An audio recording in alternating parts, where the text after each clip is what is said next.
नामांकन निरस्त करने के मामले में टिहरी की सुमन कोठियाल को हाई कोर्ट ने बड़ी राहत दी है।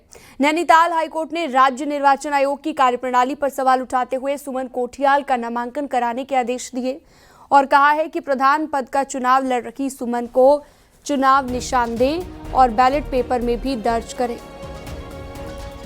निर्वाचन अधिकारी द्वारा सुमन कोठियाल का नामांकन सिर्फ इसलिए निरस्त कर दिया गया कि उसके वहां पर शौचालय नहीं है।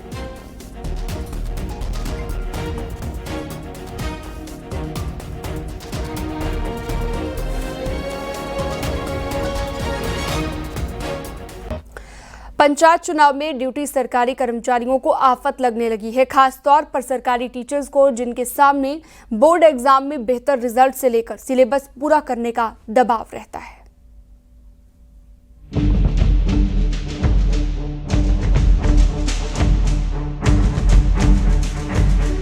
इलेक्शन को संपन्न करवाने में सरकारी कर्मचारियों का महत्वपूर्ण रोल होता है। इस बार भी त्रिस्तरीय पंचायत चुनाव है तो प्रदेश के 95,909 कर्मचारी ड्यूटी में तैनात रहेंगे।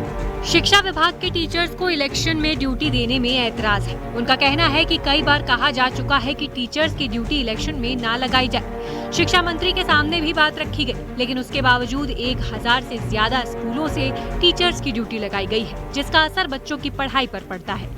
वहीं शिक्षा विभाग का कहना है कि चुनाव राष्ट्रीय पर्व है और इसमें ड्यूटी सभी को करनी पड़ती है और पढ़ाई के लिए एक्स्ट्रा क्लास ली जा सकती है। निश्चित रूप से जो है संगठन के द्वारा कई बार जो है विभाग को जो है इस संबंध में पत्र दिया गया है कि शिक्षकों की ड्यूटियां जो है लंबे समय तक निर्वाचन में न लगाई जाए। वर्तमान में भी जो पंचायत चुनाव हो रहे हैं इनमें जो है सबसे ज्यादा अगर ड्यूटियां लगी है तो शिक्षा विभाग के शिक्षकों की ही लगी है।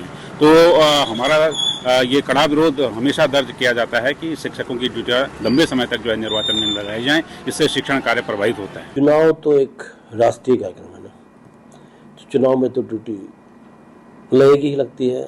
चुनाव को छोड़ के हमने कहा था कि अन्य काम ड्यूटी न लगाई जाए, तो प्रयास करिए। चुनाव तो राष्ट्रीय कार्यक्रम है, चुनाव है, जनगणना है, राष्ट्रीय प्रोग्राम में तो साथ देना ही पड़ेगा ना। पढ़ाई प्रभावित अगर मेरी भी ड्यूटी लगेगी तो मुझे भी जाना होगा। अब देखिए, कोर्स को पूर्ण करने की बात होती है तो टीचर्स जिनका कोर्स पूरा नहीं होता वो एक्स्ट्रा टाइम पढ़ाते हैं, ऐसा नहीं है। मैंने कई स्कूलों में देखा हुआ है जिनका कोर्स पूरा नहीं हो रहा, कैसा हम तो आज पढ़ा रहे हैं। अब चुनाव तो बिना सरकारी कर्मचारी की सहायता के कराना संभव नहीं है, लेकिन गर्मी की छुट्टियों के बाद इसी महीने स्कूल खुले ही थे कि अब टीचर पंचायत चुनाव में व्यस्त हो जाएंगे और बच्चे खेलने में मस्त होंगे, तो रिजल्ट पर भी असर तो दिखेगा ही। न्यूज़ 18 के लिए देहरादून से भारती सकलानी की रिपोर्ट।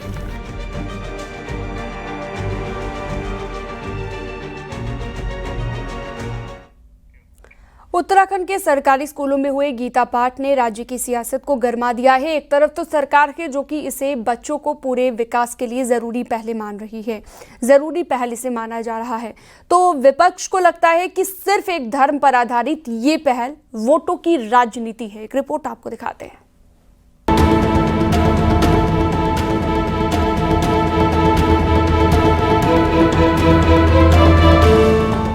उत्तराखंड में मंगलवार से सरकारी स्कूलों में गीता के अंश प्रार्थना सभा में समझाने के मामले ने अब एक राजनीतिक मोड़ ले लिया है।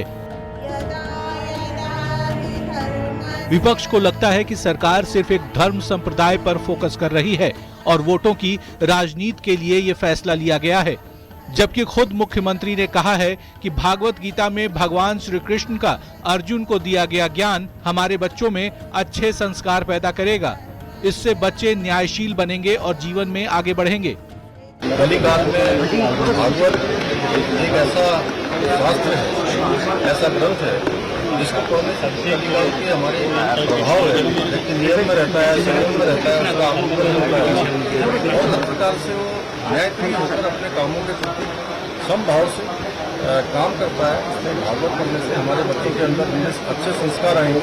हमारे पूर्वजों के द्वारा जो निर्मित हमारे लिए जो काम है उन कामों को आगे बढ़ाएंगे, अपने हर क्षेत्र में, जिस क्षेत्र में भी जाएंगे। देखिए, किसी भी अच्छी चीज़ का विरोध नहीं होना चाहिए, लेकिन मैं चिंता दूसरी चीज़ की है। शिक्षा के उन्नयन के लिए सरकार कुछ कर ही नहीं रही है। आप देखिए, करीब 1448 स्कूलों को बंद करने की तैयारी चल रही है और दूसरी तरफ श्रीमद् भागवत की बात कर रहे हैं। हम कह रहे हैं कि जो भी धर्म इस देश में माने जाते हैं, पूजे जाते हैं, उन सभी धर्मों की अच्छी बातों को शिक्षा में सम्मिलित किया जाना चाहिए। लेकिन एक धर्म विशेष का नाम लेकर फिर वोटों की राजनीति करते हुए बीजेपी दिखाई दे रही है। अगर वो ये कहते कि धार्मिक पुस्तकों में अच्छी बातों को हम सम्मिलित करें तो मुझे ज़्यादा खुशी होती। मंगलवार से शुरू हुई गीता पाठ की ये पहल पूरे राज्य में चल रही है और जल्द ही गीता को सिलेबस में शामिल करने की भी तैयारी है। ऐसे में बच्चों के लिए काम करने वाली संस्थाएं भी मानती हैं कि ऐसे फैसलों पर राजनीति नहीं होनी चाहिए। देखिए, गीता का पाठ कोई धर्म का ग्रंथ नहीं है। गीता का पाठ जीवन कौशल सिखाने का एक बहुत बड़ा टूल है हमारे हाथ में।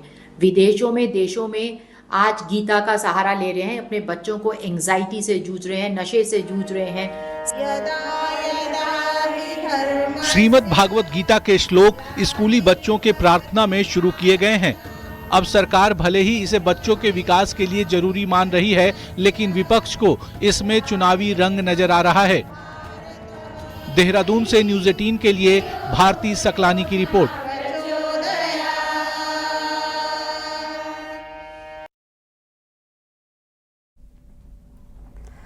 रामनगर पहुंचे उत्तराखंड के पूर्व मुख्यमंत्री और कांग्रेस नेता हरीश रावत ने प्रदेश की बीजेपी सरकार पर शिक्षा के भगवाकरण करने का आरोप लगाया। उन्होंने मुख्यमंत्री पुष्कर सिंह धामी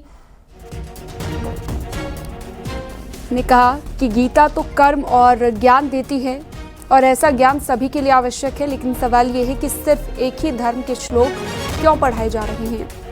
उन्होंने कहा कि हर धर्म में अच्छी बातें होती हैं और बच्चों को सभी धर्मों की अच्छी शिक्षाएं दी जानी चाहिए। किसी भी धर्म ग्रंथ में कोई अच्छी बात है, प्रेरणास्पद बात है, आगे की पीढ़ी को बढ़ाती है और देश को मजबूत करती है, तो वो ज्ञान दिया जाना चाहिए। वो एक ही धर्म ग्रंथ क्यों, और धर्म ग्रंथों में भी कुछ अच्छी बातें होंगी, उनकी बात भी पढ़ाइए।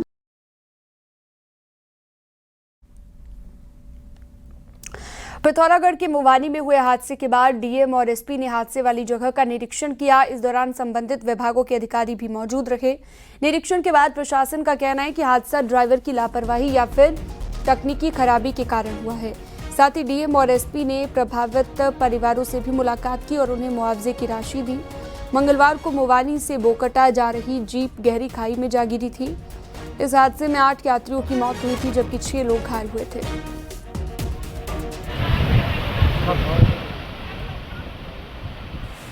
ड्राइवर की लापरवाही या कोई गाड़ी में मैकेनिकल फॉल्ट की वजह से दुर्घटना हुई है, लेकिन उस पुल के आसपास का जो पैराफिट आदि को भी सही करने के लिए बोला है और पीडब्ल्यूडी से बोला है कि इस पूरी रोड को ठीक करने के संबंध में जो रोड सेफ्टी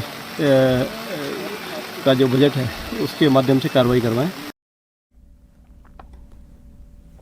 आगे बढ़ते हैं और अगली खबर आपको बताते हैं, जहां पर सड़क हादसों की बात करेंगे तो रुद्रप्रयाग में सड़क हादसा हुआ है। श्रद्धालुओं से भरी हुई गाड़ी खाई में जा गिरी। सभी श्रद्धालु केदारनाथ से दर्शन कर लौट रहे थे। गुप्तकाशी ल्वारा मार्ग पर खाई में गिरने से हादसा हो गया। हादसे में ड्राइवर समेत कुल 7 लोग घायल हो गए। सभी घायलों को खाई से निकाला गया और अगस्त्य मुनि के सामुदायिक स्वास्थ्य केंद्र में पहुंचाया गया। घायलों का अभी भी इलाज चल रहा है।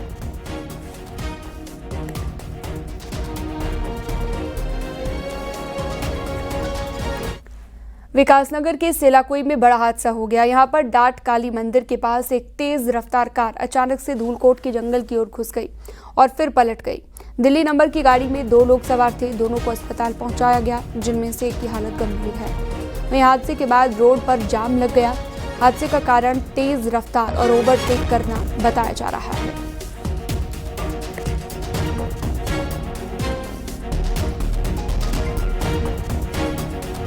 विकासनगर के पास जजरेड में भारी लैंडस्लाइड के चलते जौनसार बावर की लाइफ लाइन ठप हो गई है। कालसी चक्राता रोड पूरी तरह से बंद हो गया है। जजरेड पहले से ही डेंजर जोन में है। वहीं एक एम्बुलेंस भी फंस गई है, जिसमें एक मरीज को विकासनगर में अस्पताल लेकर जाया जा रहा था।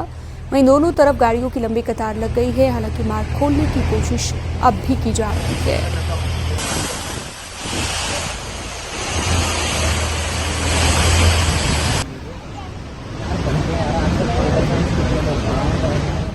विकासनगर के सेलाकोई के कैंचीवाला के पास शारदा नदी का जलस्तर अचानक से बढ़ने से नदी के तेज बहाव के बीच 3 बच्चे फंस गए।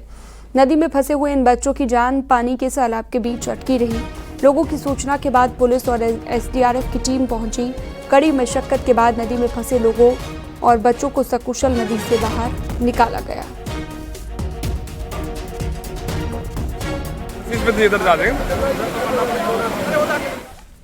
उत्तराखंड सरकार ने पिछले 1.5 साल में अतिक्रमण के खिलाफ मेगा अभियान चलाया, लेकिन जमीनी हकीकत कुछ और नजर आ रही है। ऐसे में लापरवाह सरकारी विभाग अब मुख्यमंत्री पुष्कर सिंह धामी की रडार पर आ गए हैं और साफ शब्दों में पूछा गया कि किस विभाग की जमीन पर कितना अवैध कब्जा है और इसे कब हटाया जाएगा। ये रिपोर्ट देखिए।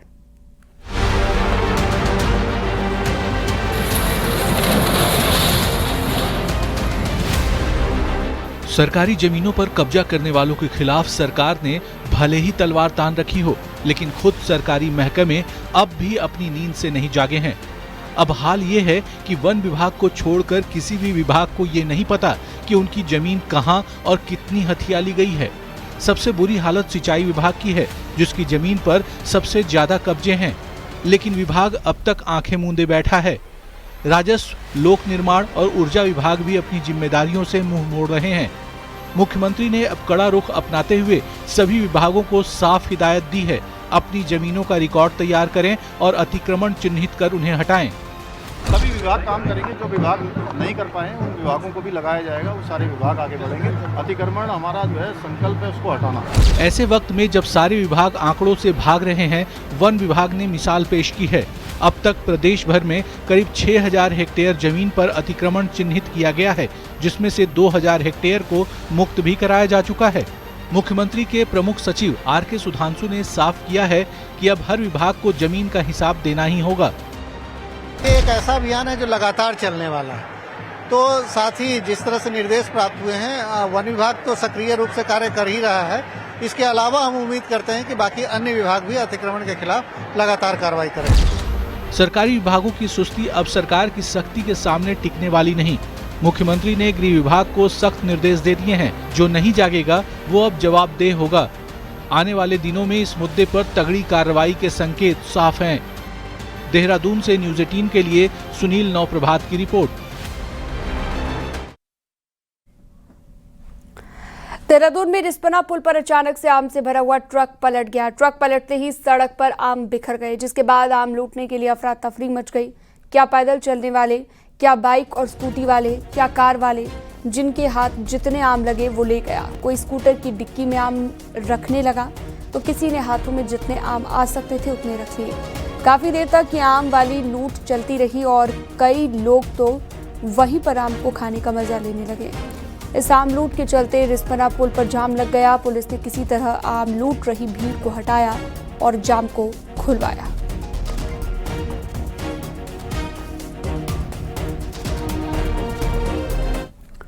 विकसित भारत के सपने को साकार करने की दिशा में उत्तराखंड भी तेजी से आगे बढ़ रहा है। इस दिशा में राज्य सशक्तिकरण और परिवर्तन संस्थान उत्तराखंड यानी कि सेतु आयोग अहम भूमिका निभाने जा रहा है। आयोग सिर्फ योजनाएं नहीं बना रहा, बल्कि उन्हें धरातल पर उतारने के लिए ठोस कदम उठा रहा है। ये रिपोर्ट देखिए। उत्तराखंड विकास की नई इबारत लिखता एक पहाड़ी राज्य है और इस बदलाव की कमान संभाली है सेतु आयोग ने। राज्य योजना आयोग की तर्ज पर गठित सेतु आयोग का लक्ष्य ऐसी योजनाओं का निर्माण करना है जो उत्तराखंड को आत्मनिर्भर और विकसित राज्यों की श्रेणी में लाकर खड़ा कर दे। सबसे पहला फोकस कृषि क्षेत्र पर किया जा रहा है। टाटा, महिंद्रा और आईटीसी जैसे दिग्गज कॉरपोरेट समूहों के साथ साझेदारी की बातचीत जारी है। टाटा ग्रुप किसानों से लाल चावल, हल्दी, अदरक, राजमा, मिलेट और सेब सीधे खरीदेगा। वहीं आईटीसी के साथ औषधीय पौधों को लेकर सहयोग की दिशा में पहल हो रही है। उधर महिंद्रा ग्रुप और विवेकानंद पर्वतीय कृषि अनुसंधान संस्थान साथ मिलकर ऐसे स्मार्ट उपकरण बनाने पर बात कर रहे हैं जो पहाड़ों में खेती को और आसान बना सके। टाटा के साथ जो पहले सहमति बनी है उसमें हमने शुरू में, क्योंकि कहीं ना कहीं से शुरू करना है, तो लाल चावल है, रेड राइस जो बोलते हैं, और राजमा है, और हनी है, शहद है, और मिलेट्स हैं, और सी बकथॉर्न जिसको बोलते हैं बेड़ू, तो उसके ऊपर भी उनका ये है। और इसके अलावा एप्पल जूस पर उनका कहना है कि एप्पल जूस कंसंट्रेट जितना बढ़ेगा वो उसको लेने को तैयार है। तो एक वो अपने तरफ से इंटेंट हमको दे रहे हैं। इसके साथ ही सेतु आयोग का फोकस आर्टिफिशियल इंटेलिजेंस और साइबर सिक्योरिटी जैसे आधुनिक क्षेत्रों पर भी है, जिसके तहत हायर एजुकेशन में इन दोनों सब्जेक्ट को इसी सत्र से शामिल करने की तैयारी है और नेस्कॉम के साथ मिलकर इसका सिलेबस भी तैयार किया जा चुका है। जैसे इसी सत्र से हम अभी शुरू कर रहे हैं कि हमारे जितने उच्च शिक्षा के बच्चे हैं उन सबको AI और साइबर सिक्योरिटी की जानकारी मिले, तो वो उनके कोर्स में आ जाएगा, आ गया है। अब उच्च शिक्षा विभाग को हमने कहा कि वो शीघ्र पत्र भेजने वाला है, पत्र का भी हमने भेज दिया कि जल्दी जल्दी आइडेंटिफाई किया जाए स्टूडेंट्स को, ताकि इसी सत्र में ट्रेनिंग शुरू हो सके। और अभी IT डिपार्टमेंट के साथ हमारी बात हुई है, तो उन्होंने हमको अनुरोध किया, अभी औपचारिक आना बाकी है, कि AI पॉलिसी, क्योंकि प्रदेश के लिए AI पॉलिसी बनाना बहुत जरूरी है। यानी कि किसानों से लेकर छात्रों तक सेतु आयोग हर वर्ग को ध्यान में रखकर योजनाएं बना रहा है, जिसका मकसद राज्य के हर सेक्टर में नई दिशा देना है। विशेषज्ञ मानते हैं कि आने वाले कुछ सालों में सेतु आयोग के ये प्रयास उत्तराखंड को विकास की नई ऊंचाइयों तक पहुंचा सकते हैं। सुनील नवप्रभात, न्यूज़ 18, देहरादून।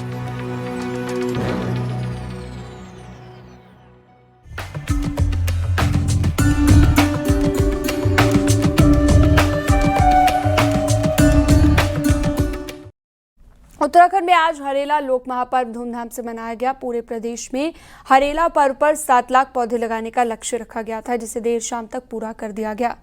मुख्यमंत्री पुष्कर सिंह धामी ने देहरादून में रुद्राक्ष के पौधे का रोपण कर हरेला पर्व का शुभारंभ किया। प्रदेश में इस बार हरेला के तहत पूरे महीने में 1.5 करोड़ पौधे लगाने का लक्ष्य रखा गया है। इस दौरान सीएम धामी ने कहा, हर डिवीजन में कुल प्लांटेशन का आधा फलदार पौधे लगाए जाएंगे। पौधा लगाना एक शुरुआत है, लेकिन असली जिम्मेदारी तब शुरू होती है जब हम उस पौधे को पेड़ बनने तक सजोते हैं। इसलिए मेरा आज इस कार्यक्रम के माध्यम से आप सब लोगों से आज ये विनम्र आग्रह है कि आज जो भी पौधे हम सब लोग लगाएंगे या हमने लगाए हैं, उन्हें अपने संतानों की तरह पालें। हरेला पर्व के मौके पर अल्मोड़ा के जागेश्वर धाम में आज से श्रावणी मेले का शुभारंभ हो गया है। केंद्रीय राज्य मंत्री अजय टम्टा ने मेले का उद्घाटन किया। हालांकि मुख्यमंत्री को शुभारंभ के मौके पर पहुंचना था, लेकिन खराब मौसम के कारण सीएम का कार्यक्रम रद्द हो गया था। अजय टम्टा ने कहा कि 1 माह तक शिव के विशेष पूजा शिव की जाएगी। पूरे देश और दुनिया के लोग दर्शन करने के लिए आते हैं। ये आज अपने आप में बहुत ही शुभ दिन है, बहुत ही हमारे लिए, हम सबके लिए, पूरे देश के लिए। और आज ये भगवान जागेश्वर धाम के इस पवित्र धाम में जो वर्षों से श्रावणी मेले का उद्घाटन का शुभ अवसर हुआ है, ये हम सबके लिए खुशहाली हो।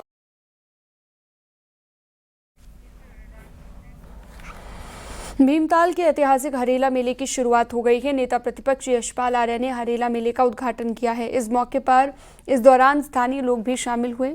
मेले के उद्घाटन के मौके पर नेता प्रतिपक्ष यशपाल आर्य ने कहा कि प्रकृति संरक्षण और किसानों से जुड़ाव का पर्व हरेला है और सभी की सहभागिता, अपने आसपास के पर्यावरण को बचाने का संकल्प लेना होगा।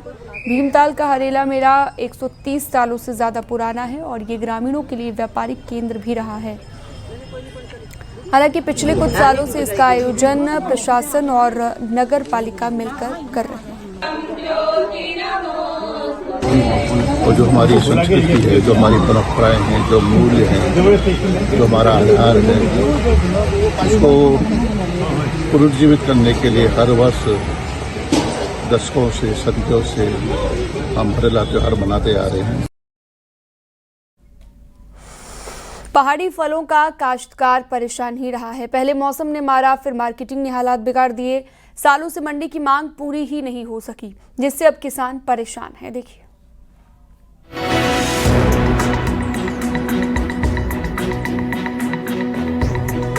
पहाड़ में इस बार सेब का उत्पादन भरपूर है। फल बागान सेब से लकदक हैं, तो वहीं किसान टेंशन में हैं, क्योंकि पहाड़ के सेब बाजार में बिक ही नहीं रहे हैं। और विदेशी प्रजाति के सेब के रेट भी मंडी में आधे हो गए हैं। हालात ये हैं कि पिछले साल के मुकाबले भी इस बार सेब का रेट नहीं मिल रहा। सेब काश्तकार औने पौने दाम में ही सेब मंडी तक भेजने को मजबूर हैं। काश्तकार लोग तोड़ ही नहीं पा रहे हैं, ना मार्केट मिल पा रहा है। मंडी से आरती करें कि भाई मत आप तोड़ो, अभी मत भेजो। तो ट्रेंड बदलने का मतलब है कि ये जो हाई डेंसिटी एप्पल है, ये शुरू में मेरा 2200-2300 रुपये डब्बा बिका। अब इस समय ये 1100-1200 रुपये फर्स्ट ग्रेड का हल्द्वानी मार्केट में बिक रहा है। अगर मंडी यहाँ पर हो जाए तो हमारा जो भी फल पैदा होता है, आड़ू, खुमानी, सेव और अंजीर है, अंगूर है, कीवी है, सबकी खपत यहाँ पर अच्छे दाम मिल जाएंगे और किसान को उसकी मेहनत का फल मिलेगा, ये हमारी उम्मीद है। दरअसल इस बार फ्रूट सेटिंग के दौरान जमकर ओले बरसे। इसका सीधा असर रामगढ़, मुक्तेश्वर, धारी, बेताल घाट के फल बागानों पर पड़ा है, जिससे हुए नुकसान के लिए किसान सरकार से मुआवजा मांग रहे हैं। तो वहीं लोकल स्तर पर घोषणा के बाद भी मंडी न खुलने से लोग नाराज हैं। जो मानसून से या ओलावृष्टि से किसानों को नुकसान हुआ है, विशेष रूप से जो उद्यानीकरण के काश्तकार हैं, उनको काफ़ी नुकसान की कंप्लेंट सामने आई हैं। उसमें विभाग को सर्वे करने के लिए निर्देश दिए हैं। जहां बीमा हुआ है ऑलरेडी, वहां बीमा के क्लेम भी किसानों को दिलवाए जाएंगे। मंडी की मांग इस पूरे इलाकों को रही है, तो इन फल पट्टी वाले इलाकों को आज तक मंडी सरकार नहीं दे पाई है, जिसका सीधा असर यहाँ के किसानी और खेती पर पड़ा है। हालांकि अगर सरकार इस इलाके को मंडी से जोड़े, मार्केटिंग की व्यवस्था करे, तो आने वाले दिनों में रामगढ़ के इस फल को देश ही नहीं दुनिया में भी पहचाना जाएगा। वीरेंद्र बिष्ट, न्यूज़ 18, नैनीताल। उत्तराखंड का अब तक का सबसे बड़ा फाइनेंशियल फ्रॉड LUCC चिटफंड घोटाला अब CBI जांच की दहलीज पर है। राज्य के दूरस्थ पहाड़ी गांवों से लेकर देश के अन्य राज्यों तक इस सहकारी संस्था ने हजारों लोगों की खून पसीने की कमाई पर डाका डाला है। ये रिपोर्ट देखिए।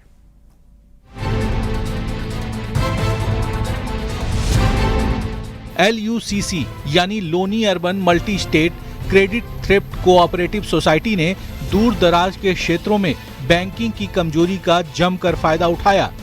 लोन देने और डबल रिटर्न का लालच देकर हजारों लोगों से करोड़ों की ठगी की गई। शुरुआत में कुछ निवेशकों को मुनाफा देकर भरोसा जीतने वाली कंपनी ने बाद में स्थानीय एजेंट बनाए।